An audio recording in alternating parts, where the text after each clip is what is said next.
Saddam Hussein's rule was punctuated by bursts of appalling violence, both against his neighbors and against his own people. His chemical weapons, never properly accounted for in the 1990s, were central to the violence of Hussein's rule. Jano Rosabiani is a Kurdish American. As a young boy, he fled to the mountains to escape Saddam's instruments of death. More than 150,000 of his compatriots weren't so lucky. After the fall of the Ba'athist regime, Mr. Rosabiani returned to Iraq to shoot a documentary about Saddam Hussein's murderous years in power. He gassed 96 Kurdish villages, and then the small town of Halabja that killed 5,000 in a few minutes.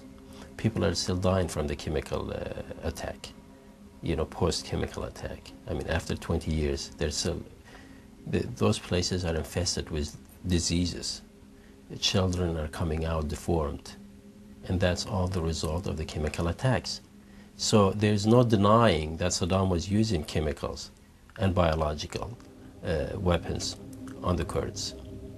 As to what he did with them, everyone you ask in Iraq, and they will tell you, they will not say they believe, they will say they know, as a matter of fact, that the majority of Saddam's weapons seeped out to Syria in the months prior to the war.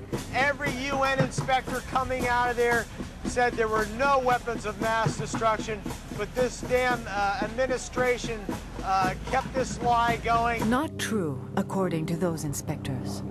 Saddam Hussein, they say, dragged them into an endless game of cat and mouse, but he'd been quite forthright in other areas. When the subject was Iraq's former missile programs, the regime had provided interviews with senior weapons officials, documents, photos, and physical evidence. Contrast that to the situation vis-a-vis VX or the biological weapons, and they basically said, we destroyed them unilaterally. We're not going to tell you who did it, on whose orders. We're not going to provide you with any of the senior people involved in the destruction process. We're not going to tell you where it was. We're not going to take you there. And we're going to provide you with no documentary or physical evidence. You're just going to have to believe us, we destroyed it. This council placed the burden on Iraq to comply and disarm, and not on the inspectors to find that which Iraq has gone out of its way to conceal for so long. Inspectors are inspectors. They are not detectives. In December of 2002, President George Bush asked his CIA director, a holdover from the Clinton administration, whether Saddam had stockpiles of chemical weapons. It's a slam dunk, he was told, and Director Tenet was not expressing a lonely view. His assessment was shared by intelligence agencies in Germany, France, and Britain. From two of America's closest Arab allies, Egypt and Jordan, came more somber warnings. RPG, mortar, got a little everything in here, don't we? Saddam had chemical weapons and would use them on American soldiers.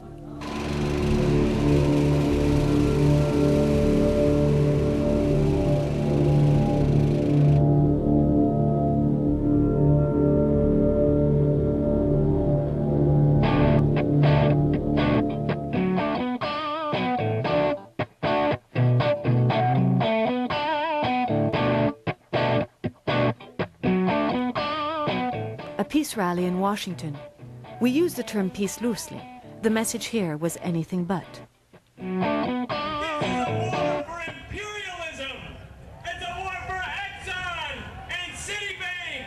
And this is not a war that we will stand by without protesting and resisting and being in the street. When I went to see some of the anti-war demonstrations and there were representations of the US flag with a swastika on it, or perhaps the president with a little moustache, or things of this kind, it made me feel a quarter of a century younger, but in a not particularly pleasant way. I ask you to repeat, no blood for oil!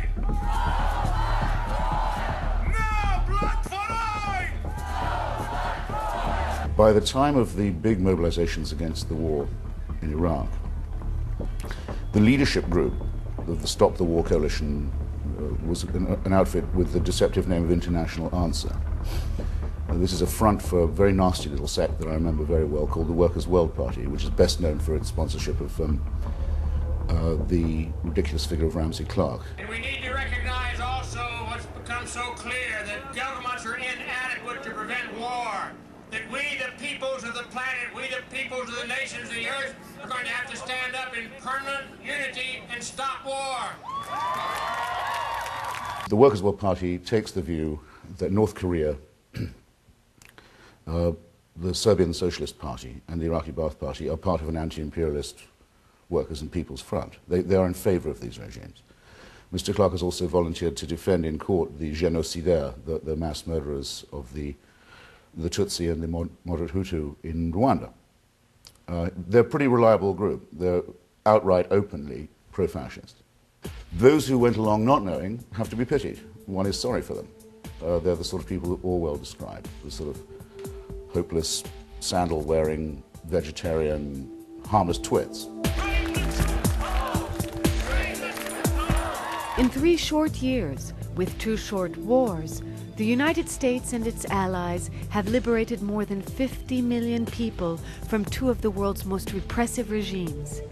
America and her allies are fighting for women's rights, minority rights, and political freedom in both those lands.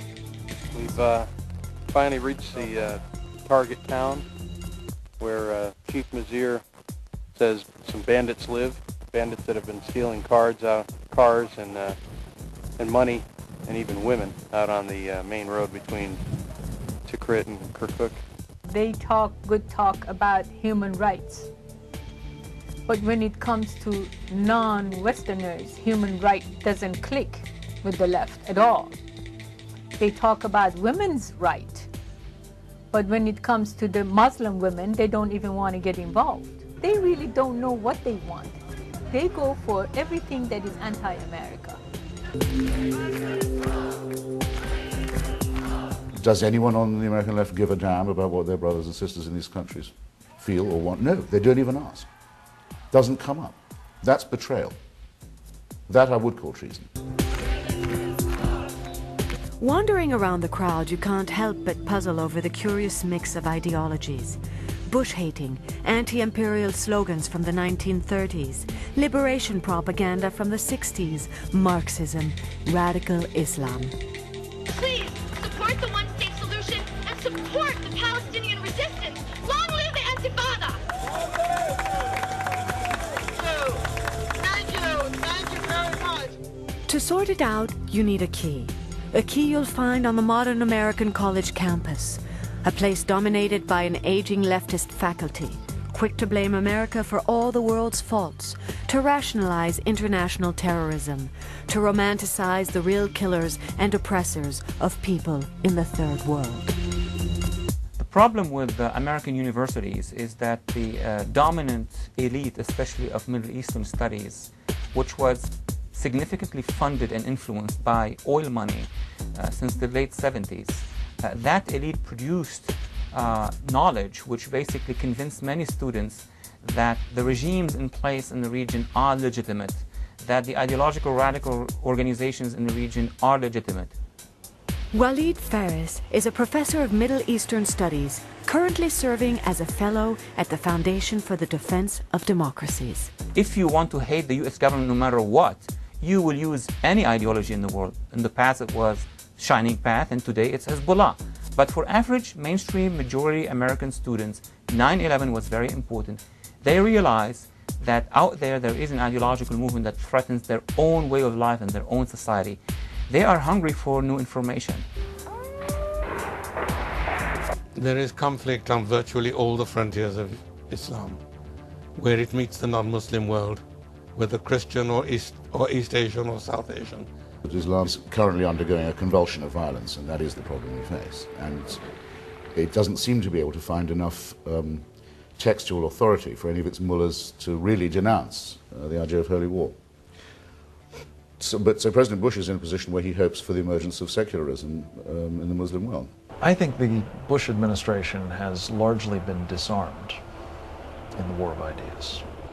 I think in part that is because of this failure on its part to be as candid as they need to be about the distinction between Islamists and Muslims.